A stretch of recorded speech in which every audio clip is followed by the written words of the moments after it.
In the wake of recent natural disasters, from devastating wildfires to widespread flooding, many individuals and families are grappling with grief. In this episode, we're joined by licensed clinical psychologist Dr. Lori Baudino to explore how grief manifests differently in adults and children and where these experiences overlap.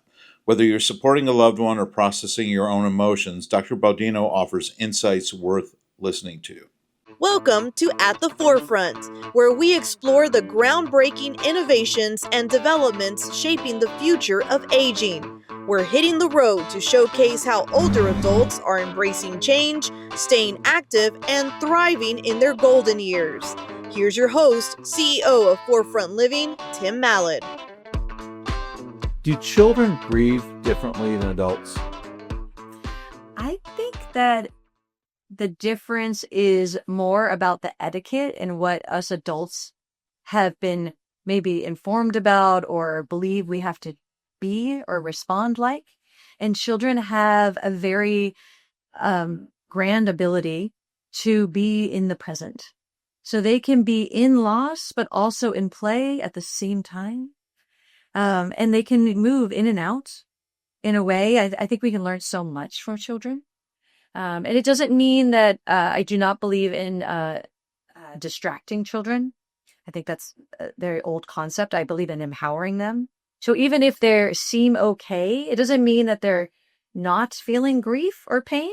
It just means they also can be laughing or be hungry or be tired or be, all the other feelings. So yeah, I would just say that there is a difference, and and I'm also adding that there's some lessons we can learn from our children. We talked in our first segment about dance. I guess it's no coincidence that we have the stage behind us, but we haven't talked really about the arts in general and how the arts can be a source of healing. And I know you have wonderful background in dance, but beyond that, in the arts. Can you talk to us about that importance? Absolutely. The dance movement therapy is the lens I use. So again, it's just an opportunity. It's a lens. It's a modality. It's an adjunct to therapies, there's many different approaches. And to me, we're always looking at what the body's communicating. So giving children an opportunity to be seen and soothed and secure is so important. And to have a space to express. So whether that is in painting and art, if that's performance and singing and dancing, if it's playing a sport, if it's just taking a walk in nature, really allowing them to express poetry. I mean, the list goes on. It's really important to help children have those outlets, and they so often come to the table with them.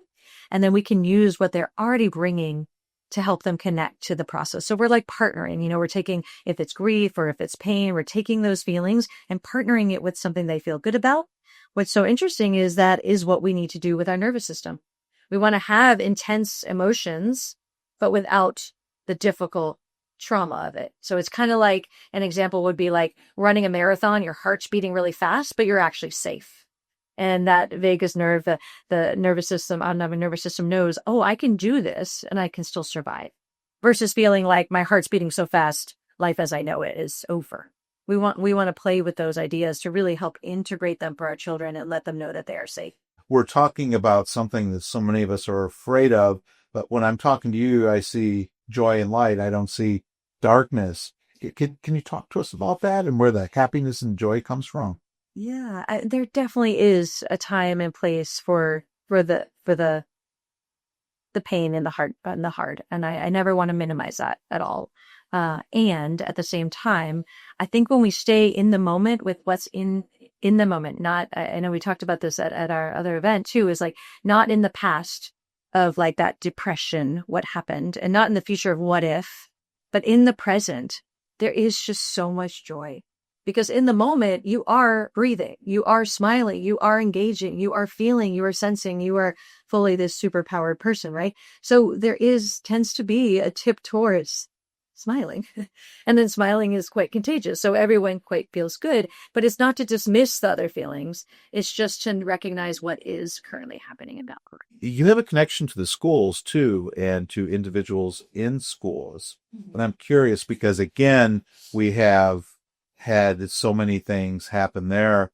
What is the importance of identifying these struggles early on? talk to us about that in a school setting, outside of school? Absolutely. That's another side project of mine is I have a whole protocol that you could look up and you could see where the child is heading and what we could do for them. And it's really important that educators, and they have a lot on their plates. I have full respect for educators with children and parents and early doctors, to really understand that whole child lens, to really understanding what's happening with their eyes, their auditory processing, their functional medicine, their sleep, their diet, their environment. Is it organized? Is it safe? Is it clean? Is it predictable?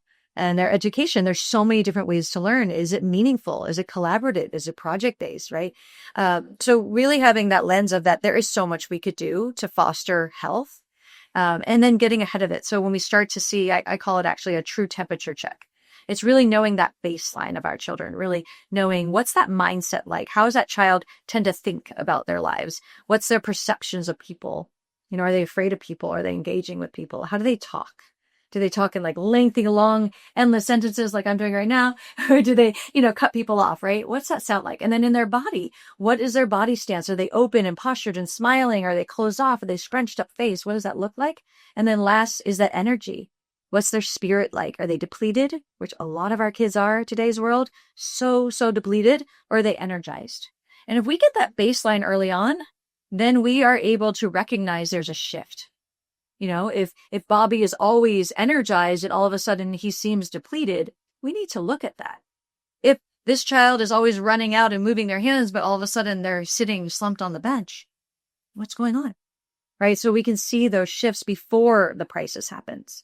And I think it's never too early to get support.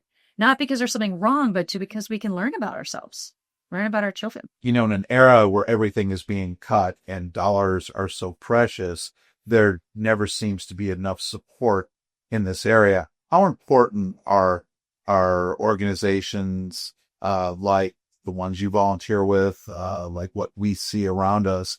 How do they augment what is out there? What's so beautiful about these foundations that we've talked about is there's a real sense of connection and community, that we know that by joining together and supporting each other, it's the tried and true quote of like, you light a candle, it brings more light, your light doesn't go out.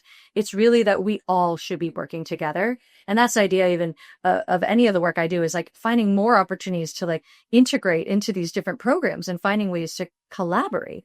And I think that's what happens in the programs that you're involved in too. It's incredible to see. And the funding has to be there, because what happens then is that overall health is benefited, right? And we check our cars, we get our physical health, we check our teeth. We do so many things routinely, and it's about time we do this for our mental health as well.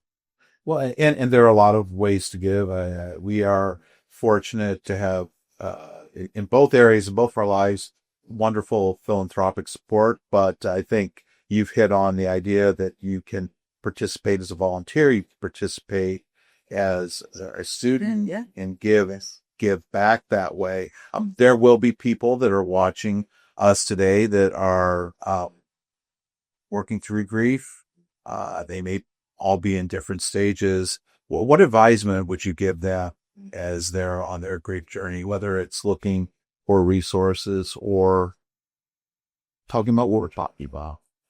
Well, I hope this just becomes a little bit of food for thought, that they know that they're not alone, and that they take time for themselves to recognize that there's no race, there's no end product they have to get to, and that there are so many resources out there, and that can feel overwhelming. So start with just what brings you that comfort of familiarity and that sense of expression. I know you talked about with Jane Seymour during our, really creating from what's within, not having to push yourself to something so far out of reach, but really maybe something that maybe you've been excited or interested in, but didn't get an opportunity to, or something that's just like within yourself. And that's where I go back to the body, is if you're in that grief, all you need to do, again, not to simplify it, but it's just to notice, just become an observer. How am I sitting today? Am I breathing up in my chest? Am I breathing in my belly? Just observing. It was interesting because I think the words were not coming from all of us, and we switched to movement. And can you talk about that linkage and how the movement almost seemed easier than the words come? It is. It is. It is. Yeah, because this word dance movement therapy also often gets understood of like, oh, you teaching dance, is it ballet or tap or jazz? What is that about? And those art forms are incredible. They teach so much for us and they're so important. And even socially, culturally around the world, dance unites communities, right? That being said, this is more about our body posturing, how our heart is beating, our blood flow, our eyes flickering, our posture, our gestures, and that dance that you and I are in right now, that back and forth, back and forth. And so it's so incredible because as soon as we start to move, we actually increase language. And that's what happens in development. Think about a little toddler, a little child, they're gathering their words. They're all movers, right? And the kids that are the most physical, they sometimes have a little bit of a delay in their language, and then all of a sudden they're sailing. So the movement is a parallel process to our emotional and psychological health.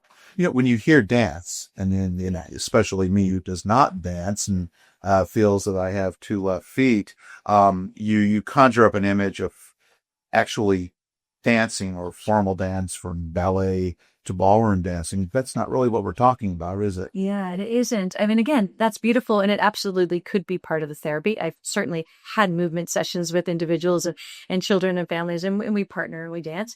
But more so, I mentioned to you and I'll share again, this acronym of dance. So we're differentiated parts, these little movements, that's the D, we attach them together. We have preferences, patterns, rituals. And then in therapy, we narrate. We put words to what we're doing, which gives attention to the actions that are happening, how we're expressing our emotions. That brings it to the C, the consciousness. And all of a sudden, once it's in consciousness, we have immediate empathic engagement. It just happens. And you saw it in the audience. It's like immediately as we move, all of a sudden we're all connected and we're sharing in this connection and understanding together. There's a real felt sense of community versus when we're only talking, and talking is very important and talking is always a part of the therapy. But it does often keep us in different states because we might be feeling multiple things at any given time. Because I'm a very linear thinker. Is the grieving process linear? I know it has steps and stages. Can you talk to us about that process and how you find out where someone is, how you work with them? Yeah. So when I think about that question, I'm aware that there is so much research and support out there.